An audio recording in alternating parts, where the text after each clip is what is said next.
은 빛이시라 하는 제목의 말씀을 나누겠습니다. 여러분은 교회에 오는 것이 기쁘신가요? 여러분은 예배가 기대가 되십니까? 교회는 사람 보고 오면 실망하지만 하나님을 보고 오면 남모를 기쁨을 마음속에 느낄 수가 있습니다. 사람들이 교회를 싫어하는 이유가 몇 가지가 있어요. 심지어 교인들도 싫어하는 이유가 있습니다. 교회 오면 사람이 사람을 가르치려고 합니다. 그러면 사람들이 싫어해요. 교회가 불편한 사람들이 있는 이유입니다. 모두 다 자존심이 있고 자기도 아는 게 있고 경험이 있는데 교회 와서 예배 드리려고 하는데 자꾸 가르치려고 하잖아요. 그 은근히 자존심도 상합니다. 그래서 생각을 바꾸었으면 좋겠습니다. 교회는 가르치는 곳이 아니라 사귀는 곳이다 하는 것입니다. 다 같이 교회는 가르치는 곳이 아니라 사귀는 곳이다.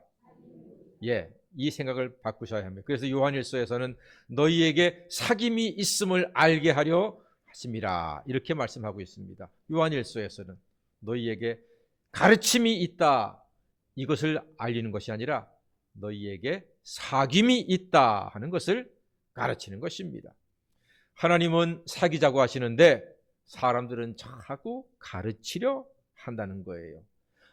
그래도 가르칠 것은 가르쳐야 되지 않습니까? 맞아요. 하지만 가르치려고 애쓰지 말고 본을 보이시면 됩니다. 본을 보이시면 예배는 저렇게 드리는 거구나. 찬송은 저렇게 하는 거구나. 기도는 저렇게 하는 거구나. 이것을 보고 배우는 겁니다. 봉사하세요. 봉사하세요. 스트레스 주지 마세요. 내가 열심히 봉사하잖아요. 그러면 아는 사람들이 봉사를 저렇게 하는 거구나. 저렇게 봉사하니까 참 좋아 보인다. 본을 보이는 게 중요합니다. 제가 아는 어떤 권사님 한 분이 간증을 하시는데 30대 초반에 되는 일도 없고 마음도 힘들고 여러 가지로 사는 게 고단했나 봐요. 그래서 골목을 가는데 어느 교회에서 수요일 날 오전 예배가 있었대요. 교회를 다녀보신 적이 없는 분인데 교회 문이 열려 있어서 그냥 들어갔대요. 들어가서 앉아서 이렇게 예배를 드리는데 전부 낯설죠. 생소하죠. 처음 왔으니까. 그런데 성가대에서 수요일날 낮 성가대니까 좀 나이가 지긋하신 분들이 성가대원들이 많았어요. 그 중에 한 분이 성가대를 노래를 하시는데 눈에 싹 들어오더래요. 얼마나 밝은 표정으로 행복한 표정으로 입을 크게 벌리면서 열심히 찬양하는데 그 모습이 너무나 보기가 좋았대요. 저 사람은 어떻게 저렇게 행복한 표정으로 노래를 하지? 어떻게 저렇게 즐거운 마음으로 봉사할 수 있지? 그게 너무나 좋아 보이고 궁금하더랍니다. 그래서 그날부터 그 교회에 등록을 하고 자기도 열심히 신앙생활을 하고 세례를 받고 집사가 되고 성가대원이 되고 권사까지 되었습니다 하는 말을 하더라고요.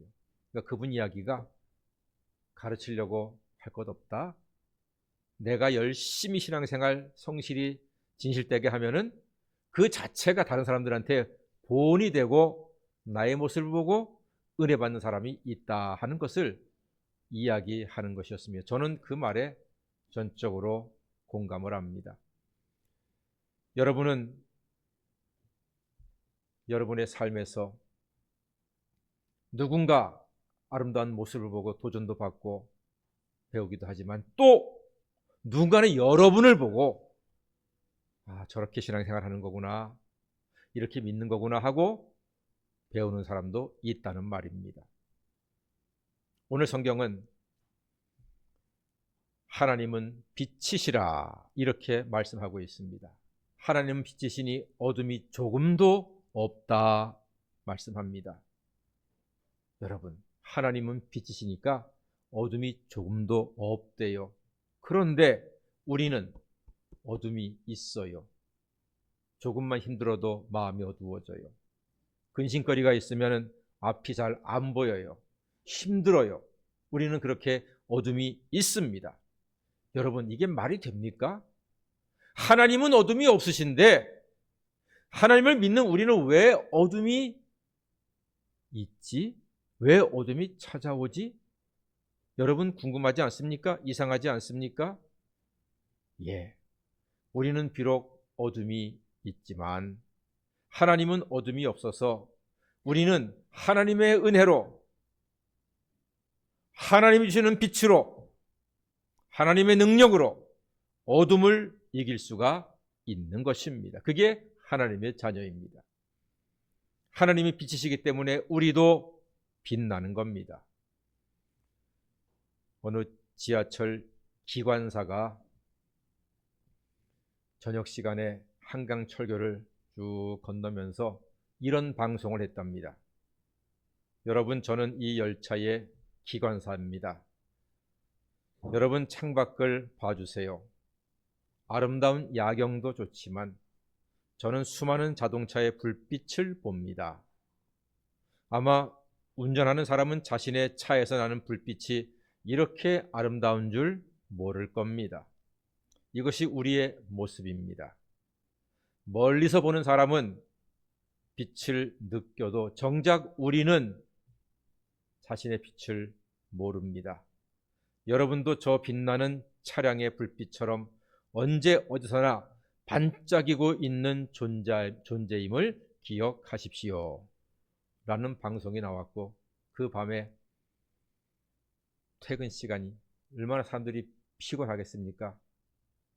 자기는 빛도 없는 사람이고 힘들어 지쳐 있는데 기관사에 그 말이요 너무나 가슴에 위로가 되어가지고 여러 사람이 눈물을 흘렸다 하는 그런 이야기를 들은 적이 있습니다.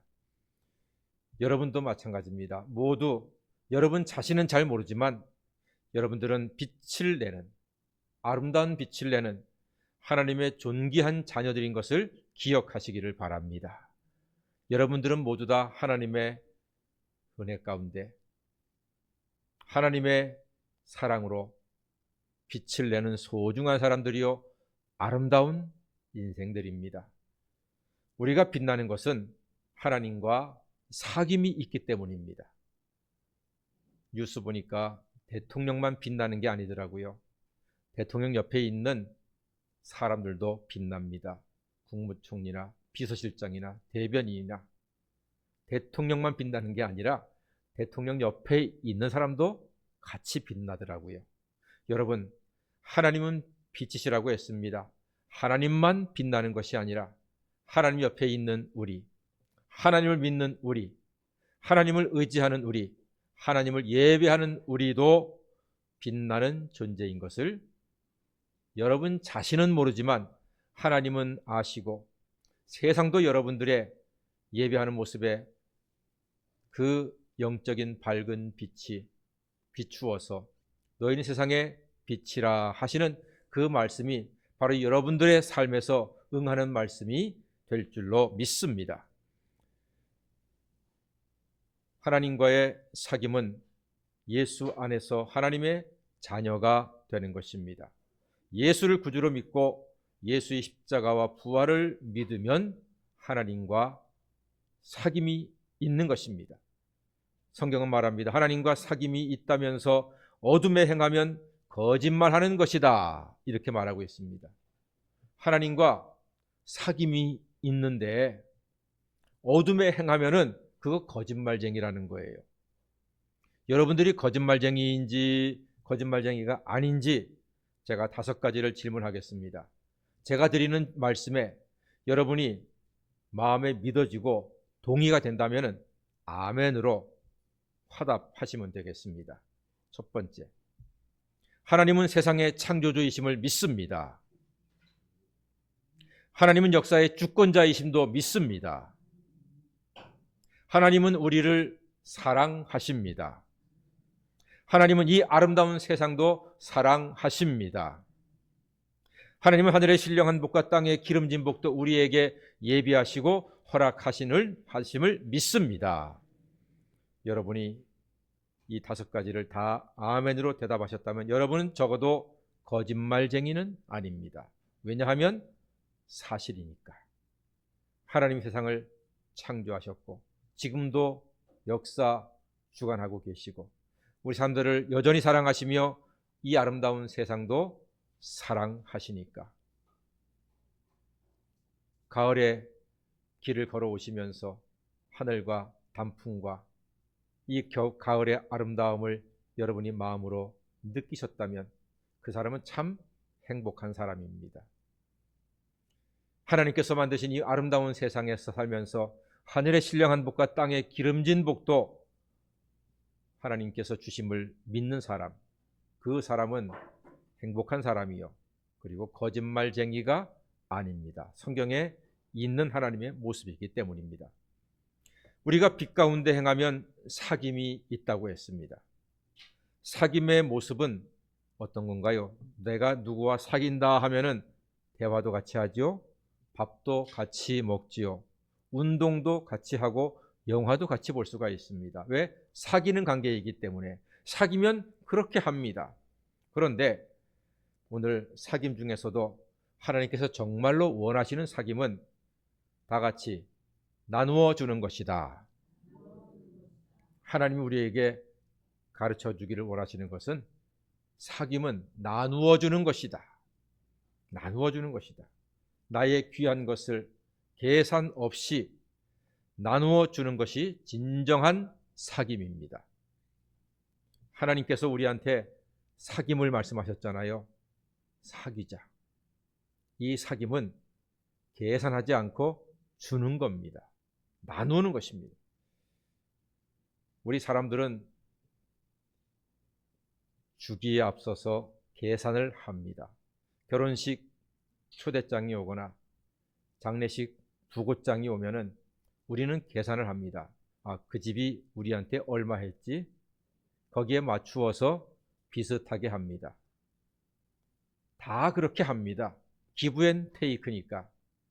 이 세상은 다 기브 앤 테이크입니다. 내가 주었으면 그만큼 받아야 돼요. 그래야 섭섭하지 않습니다. 내가 받았는데 주지 않으면 그 사람은 우리를 섭섭하게 여깁니다. 그래서 최소한의 섭섭함을 이기기 위해서 우리는 기브 앤 테이크를 합니다. 계산을 하고 살아갑니다. 그게 우리 살아가는 모습입니다. 그런데 이처럼 계산이 되잖아요. 그러면 그것은 진정한 성경이 말하는 사귐은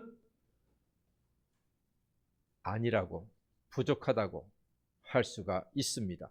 진정한 사귐이라면, 정말로 좋아한다면 계산이 없이 주는 것입니다.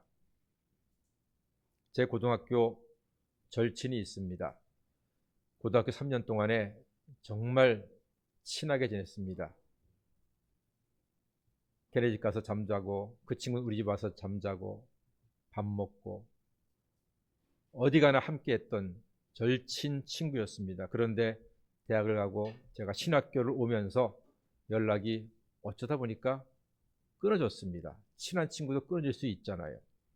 그런데 그 친구가 나중에 10여 년 전에 제가 검색이 되니까 찾아가지고서 연락을 해왔어요. 얼마나 반갑던지요.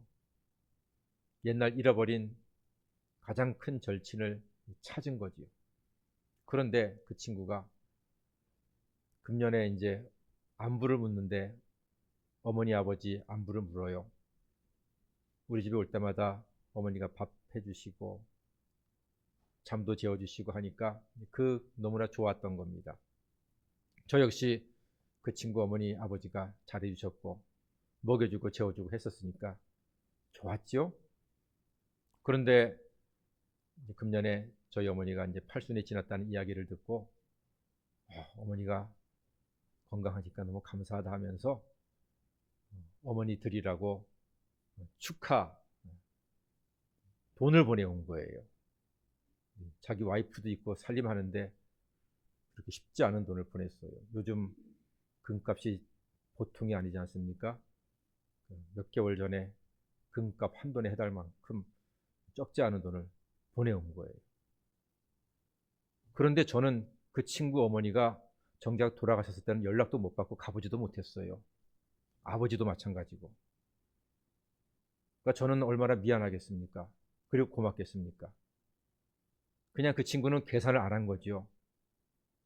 자기 어머니 때는 장례 때 내가 알지도 못하고 가지도 못했지만 친구 어머니가 아직 살아계시다 건강하시다 하니까 드리라고 돈을 보내온 거예요. 그걸 부모님께 전해드렸더니 얼마나 기뻐하시는지.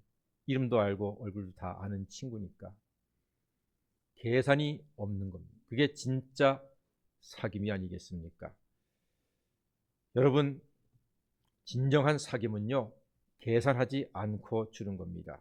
계산이 있으면 피곤하고 계산이 없으면 행복한 겁니다.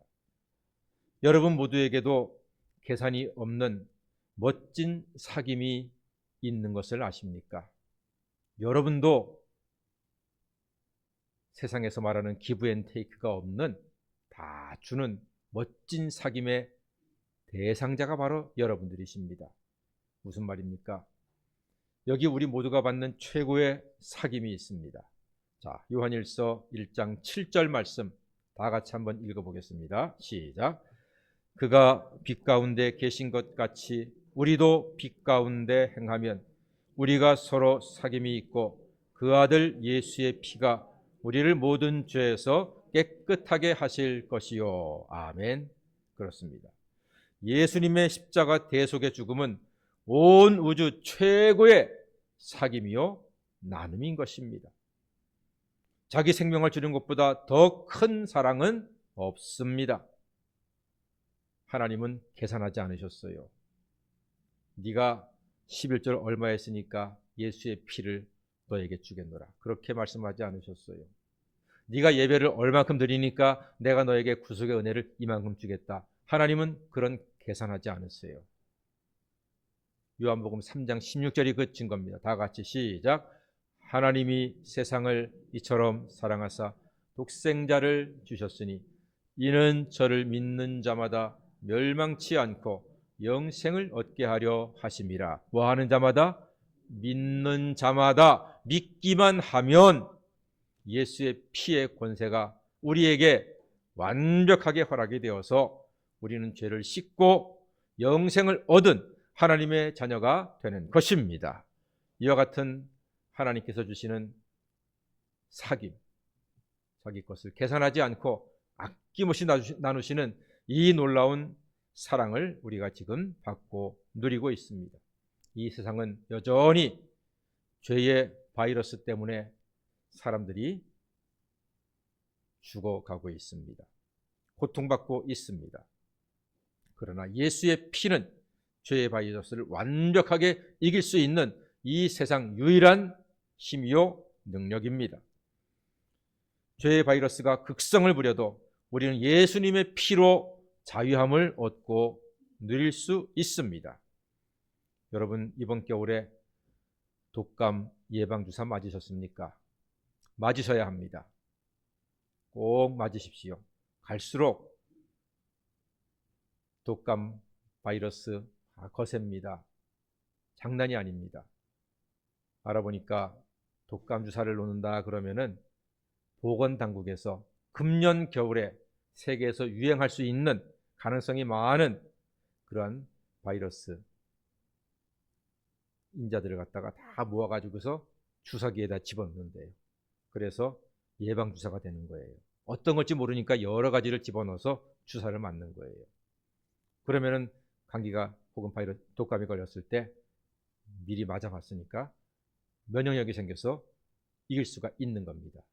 그러니까 적어도 60세 혹은 50세 이상 되시는 분들은 꼭 독감 예방주사를 맞아야 합니다. 그런데 여러분, 독감 예방주사는 귀찮지만 1년에 한 번 맞아요. 귀찮죠. 1년에 한 번 맞는 금방 돌아옵니다. 그리고 아주 가끔은 부작용도 있습니다. 어떤 사람은 독감 예방주사 맞고서 크게 고통받기도 하고 심지어는 1년에 한두 명씩은 목숨을 잃기도 합니다. 독감 예방주사는 매년 맞아야지요. 비싸지요. 부작용도 있을 수 있습니다. 그럼에도 맞아야 하거든요. 그런데 여러분, 죄의 예방주사, 죄의 바이러스를 완벽하게 이길 수 있는 죄의 예방주사, 예수님의 보혈, 예수님의 피는 놀랍게도 단 한 번의 접종으로 영원한 죄사함과 구원의 은총을 우리에게 허락해 주셨습니다. 단 한 번 내가 예수를 구주로 믿으면, 단 한 번의 예수의 보혈을 내가 고백하면, 그 한 번의 예방접종으로 영원히 흔들리지 않고 약해지지 않는 구원의 은총을 누리게 되는 것입니다. 여러분은 잘 모르는, 여러분이 반짝반짝 빛나는 아름다운 빛을 내는 소중한 사람이라는 사실은 바로 우리가 예수의 피로 죄사함 받고 구원받은 빛이신 하나님의 자녀로 이 땅을 살아가는 이유이기 때문에, 그런 사람이기 때문에 우리는 빛나는 소중한 보석 같은 사람인 것입니다. 예수를 믿으면 무료 접종이요, 한 번이면 되는 것이며, 어떠한 부작용도 없는 완벽한 죄사함과 구원의 은총 우리에게 주신다는 사실입니다. 하나님은 빛이시고 우리는 예수님의 보혈을 믿음으로 무료 접종하고 하나님과 사귐으로 빛나는 존재로 살고 있습니다. 부디 예수님과 함께 아름답게 빛나는 각자 자기 인생의 주인공으로 이 아름다운 세상을 믿음으로 승리하시는 하나님의 자녀가 다 되시기를 주의 이름으로 간절히 축원합니다. 아멘. 기도하겠습니다. 사랑의 주님, 빛이신 하나님이 우리를 예수 안에서 빛으로 인도하사 하나님과 사귐이 있게 하시니 감사합니다. 계산 없는 사랑으로 주신 구원의 은총을 늘 감사하며 어두운 세상 속에서도 믿음으로 빛나는 아름다운 성도로 살게 하여 주시옵소서. 예수님의 이름으로 기도하옵나이다. 아멘. 찬송